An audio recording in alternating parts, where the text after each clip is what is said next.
Hey guys, so I'm packing our bags for a trip and I want to talk to you about being prepared. So I've got 3 tips for whether you're doing an overnight or you're doing a week-long vacation, how to travel with a diabetic. So first tip is, you do all your planning months in advance, but a month out, you've got to start thinking about what your supplies look like. So if there's a medication you need, there's insulin you need, you like to have backup insulin pens, reserves, even though you're on a pump, when you're traveling, if something goes awry, you got to make sure you have all that lined up a month out because it could take weeks to get the doctor to call the pharmacy and then the insurance maybe won't cover it. And so you got to argue and then you got all your issues. So give yourself a month to make sure you have enough supplies to be away.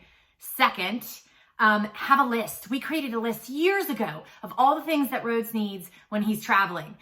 His pump supplies, now the CGM supplies, the spare insulin, the snacks, the glucose tablets, all the things we need.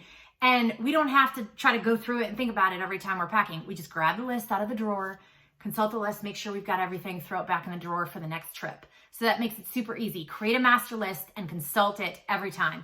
Third, I swear by cooler bags. So I will bring 3, a large one, a medium, and a small one. I'll flatten them out, I'll throw them in the suitcase, and I'll have them with me. So that way, regardless of what we're doing, I know that I can be bringing the insulin and keeping it temperature controlled. I have his supplies and we're not stuck leaving them in a hot car or out in the beach and roasting in the sun. Maybe I'll put a few drinks in here for me, but then I'll also have an insulin pen. So again, I'm using the correct size cooler. Do I want to just throw it in my purse and have stuff temperature controlled when we're walking around for the day? Well, then I need the small pack. So I really recommend having multiple sizes, and they don't have to be medical. They're just whatever you can find at Walmart. Multiple sizes of cooler bags and ice packs, bring them with you. And so those are my 3 tips. So safe travels and have fun on your journeys this spring and summer.